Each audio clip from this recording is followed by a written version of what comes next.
Hi there, I'm Sean, and thanks for tuning into this presentation.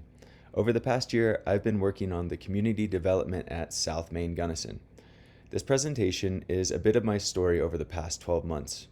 It's a story of curiosity, resistance, unfolding, and growth. So, what is South Main? South Main Gunnison Industrial Park for Good is an inspirational mixed-use creative zone on the western slope of Colorado, owned by Joe Bob Merritt. It is a living experiment for small-scale, live-work, real estate development working towards contributing to a culture of regeneration and vitalization in the region. Currently, it consists of Blue Thunder Circle Artifactory, the Salvage Syndicate, Soul Space Light, and Sanctuary Somatics, as well as being the distribution point for the Mountain Roots CSA. South Main's mission is to be a thriving ecosystem of residents and businesses woven together in a network of collaborative, creative, and mutually beneficial relationships. This story begins in late April of 2020, when the seed for this project was first planted. I'd been to South Main before and was deeply curious about what was happening there. So, about a year ago, I reached out to Joe Bob to see if there was any potential for a project. We sat on the porch outside the Artifactory, shown here, and talked for several hours over a few days discussing different project ideas. We looked into the salvage yard and the potential for the materials there.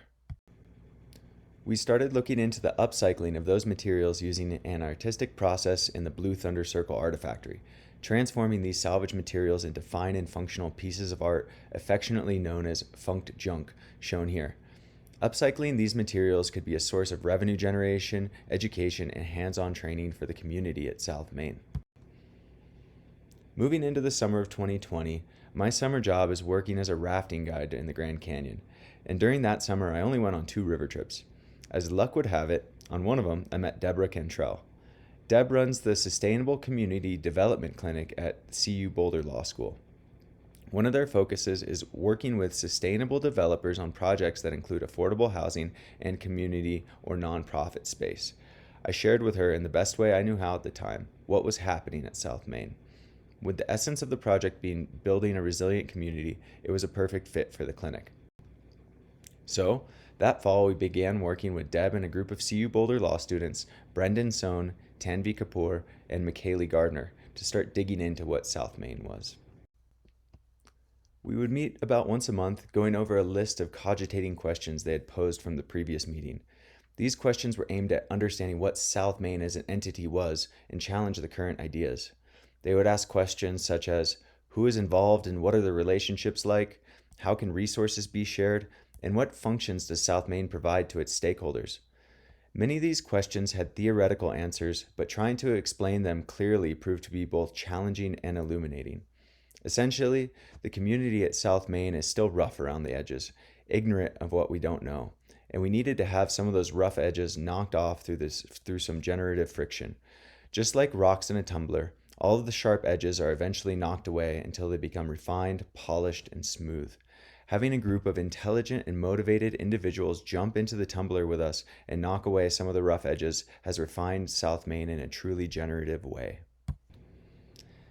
Heading into the winter, the scope of the project had really started to settle in.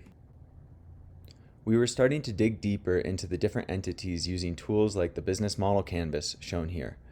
The canvas allows for a simplified version of the business plan to be illustrated on a single page, which is easy to visualize and modify quickly. At this point in the project, we were iterating business model canvases, defining mission, vision, and values, defining what flourishing and thriving meant, as well as mapping out revenue streams for at least 3 of the different entities at South Main. Even this didn't seem to capture the scope and interdependence of it all, though some of it began to look like Medusa's head. All of this began to feel a bit overwhelming to tackle in 1 year. Along with this overwhelming feeling, meetings were being canceled last minute, communication wasn't very good, and I didn't feel like I was adding much value to South Main. I began to encounter resistance in my work, and with this came to realize that I had become attached to having this project turn out a certain way. I wanted the website to be finished, the business plans to be finalized, community engagement to have started, and a party to have been thrown. But none of this had happened, and that was okay. To use some of the words of Bob Marley, don't worry about a thing because nothing is going to be all right. Working with the resistance and allowing for the work to unfold in its own time was what was needed. So, what exactly is resistance? It's a natural force that arises when trying to create something, and it's necessary for growth. If a seed's thrown on a plate, it won't grow. So, what to do when resistance arises? First, accept it and ask, how can I work with it, or around it, or even through it? This is something that we all face at different points in our lives, especially when working on complex projects. I'd like to share what helped me through this crescendo of resistance. It was my meditation practice. Not help in the sense of some transcendental experience, but the practical and tangible benefits of it. During this time, my practice helped me maintain a balanced and equanimous mind. And what I mean by this is feeling okay and even at peace with the uncertainty and negativity that was arising.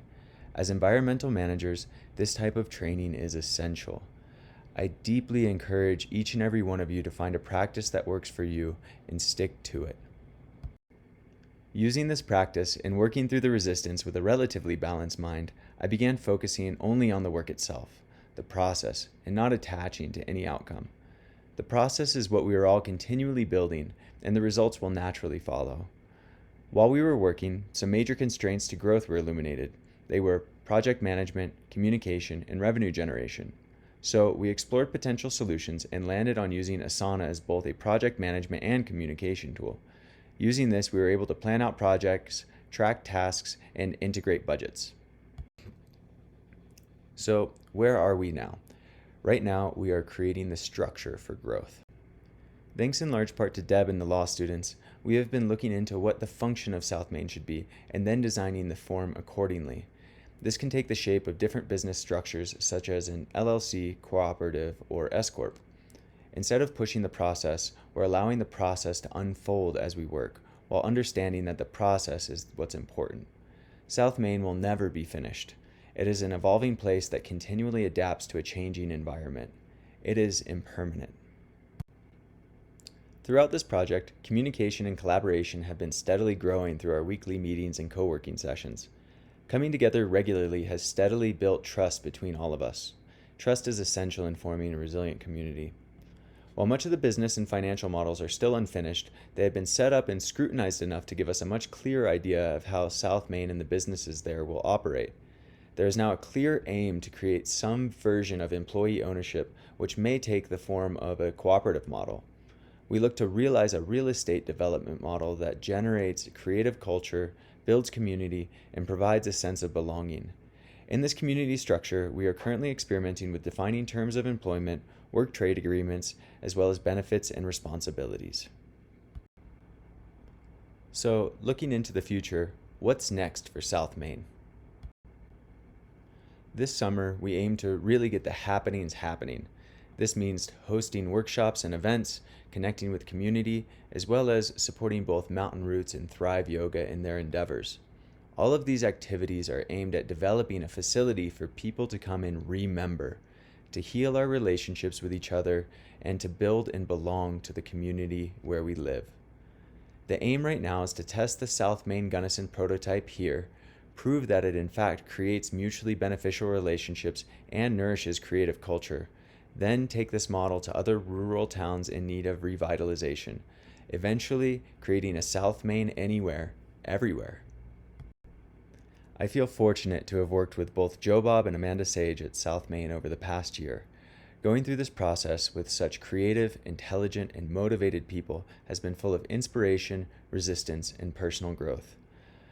I can say that I have grown as a person, a community member, and an environmental manager during my time at South Main. So thank you to Joe Bob and Amanda for your inspiration, patience, and mentorship. A huge thank you to Deborah, Brendan, Tanvi, and McKaylee at the Law Clinic for knocking away some of our rough edges. Thanks to Dave Ellerbrook and Taryn Mead for your guidance and support. And thank you to all who are involved in the project and who have helped me through some of my periods of resistance. Thank you for listening, and I hope to remember with you all soon. Any questions?